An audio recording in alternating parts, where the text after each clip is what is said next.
Shalom, on a parlé dernièrement de l'importance de la fuite des honneurs. Il ne faut pas se tromper. Ça concerne nous-mêmes. Nous devons tout faire pour fuir les honneurs. Par contre, nous devons tout faire pour honorer notre prochain.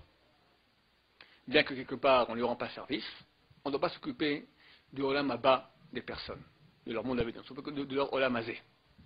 Sinon ça devient invivable. Je dois m'occuper d'honorer, de donner le mieux que je puisse de olam hazé à mon prochain.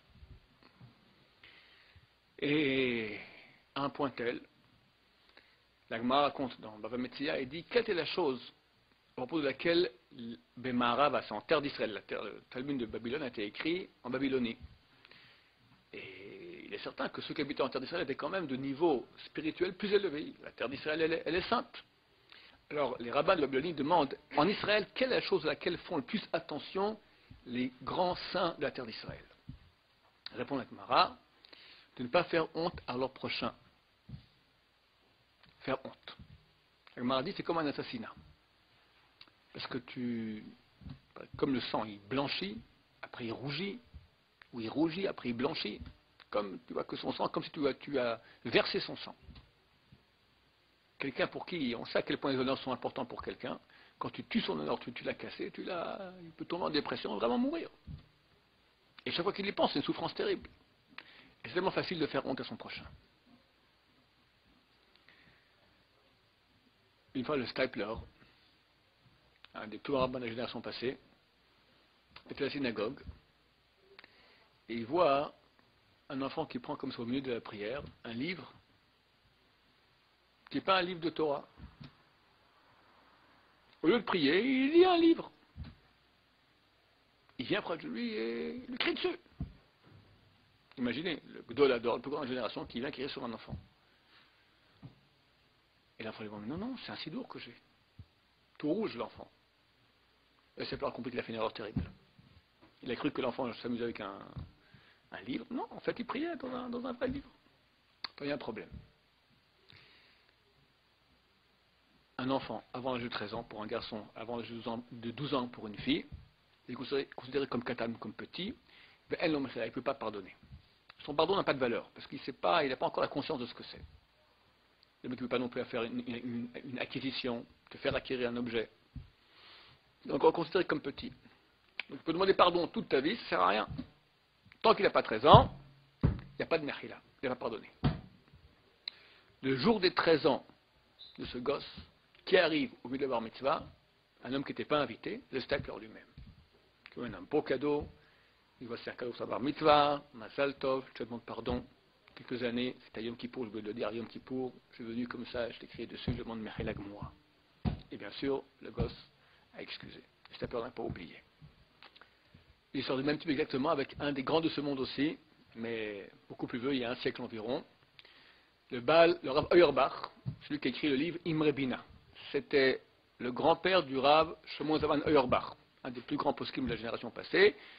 L'arrière-grand-père du Rav Shmuel Auerbach, un des 5 grands de la génération aujourd'hui. Rav Shmuel Auerbach. Alors son arrière-grand-père, le Bal Imre Bina. Je vais vous dire un peu quel calibre, qui c'était cet homme-là. Un homme, un grand Talmid Chacham, d'une pauvreté, d'une simplicité effarante. Un jour, il s'est levé le matin, il dit, j'ai fait un rêve extraordinaire.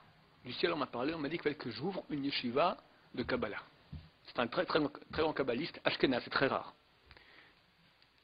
Kabbaliste Ashkenaz. Il faut que j'ouvre une yeshiva de Kabbalah Ashkenaz. Il habite ici à Yerushalayim. On m'a dit dans le rêve, il fallait que j'ouvre cette yeshiva avec l'autre Rav, un tel. Je vais de ce pas le voir. Il va sur la route. Et qui va venir en face de lui sur la route? Le rabbin un tel. Ah bah c'est bien, je te cherche. Bah moi aussi je te cherche. Pourquoi tu me cherches? Parce que toi, j'ai rêvé cette nuit qu'on m'a dit qu'il fallait que j'ouvre une yeshiva de Kabbalah avec toi, le Imre Bina. Les deux ont rêvé simultanément la même nuit qu'ils devaient ensemble ouvrir une yeshiva pour Kabbalah. Ils l'ont ouvert, ils l'ont appelé Sha'ar Shamaim, les portails du ciel, qui est aujourd'hui encore à Jérusalem une des plus importantes yeshivas de Kabbalah, Ashkenaz, très connue. Bon, qui c'est le Imre Bina? Le Imre Bina, il habitait au-dessus de la synagogue. Et un samedi après-midi, la sieste, il ne peut pas dormir. Les enfants font un tapage à la synagogue, ils s'amusent, ils jouent à cache-cache, ils montent, ils descendent. Ça l'énerve, il se lève, et il descend les escaliers pour la synagogue. Les enfants entendent que des escaliers, quelqu'un descend, et ça qui c'est le rab, tout le monde s'enfuit. Sauf le pauvre Chaim, qui lui était tout à fait, il était étudié la Torah tranquillement. Le rab arrive, il voit Chaim, lui tombe dessus. T'as pas honte, comment fais-tu du bruit, comme ça, tu fais comme si tu dis, maintenant, qui a fait tout ce tapage? Je vois bien que c'est toi, t'es tout ça, toi, tout ça, tu fais tout ce tapage-là, et il lui crie dessus. Le pauvre devient livide, il dit, c'est vraiment pas moi, j'étudie. Et je lui explique qu'il y avait d'autres qui étaient là, et le Rav Ibn Binet comprend qu'il s'est trompé, il lui a vraiment crié dessus, pour rien. De nouveau, même problème, 11 ans, on ne peut rien faire. Ça raconte que l'Ibn Binet n'est pas venu à la bar mitzvah, il est venu au mariage. Il lui a fait un chèque très important, il lui a demandé, je te demande maintenant, tu te maries, ma saltov, que tu crées une maison comme il faut, etc. Je te demande, il y a plus de 10 ans, je t'ai réprimandé alors que tu étais innocent, je te demande maintenant, Mechila Moura. Et bien sûr, je suis Mochel, j'apprécie beaucoup que vous êtes venu à mon mariage. Comment le Rav n'a pas oublié combien, 10, 15 ans plus tard, qu'il avait fait du mal à un petit. Combien de nous on doit faire attention à cela? Les personnes auxquelles on peut le plus facilement faire du mal, ce sont les petits. Parce qu'on les prend pour rien. Tu fais la queue. Il faut déjà assez insolent pour doubler à la queue quelqu'un. Mais t'as un petit qui regarde là-bas, qui rêvasse. Bon, il rêvasse, zloup! J'ose pas demander. C'est un petit. Combien de fois moi-même, j'envoie mes petites filles à ma collette, à l'épicerie en bas. Ouais, pauvres, se mettent à revenir en pleurant, parce que les gens passent devant, sans cesse. C'est pas du vol, c'est du vol. Du vol. La grandeur de l'homme se voit dans les petites choses, surtout dans la relation avec l'autre. Bonne journée.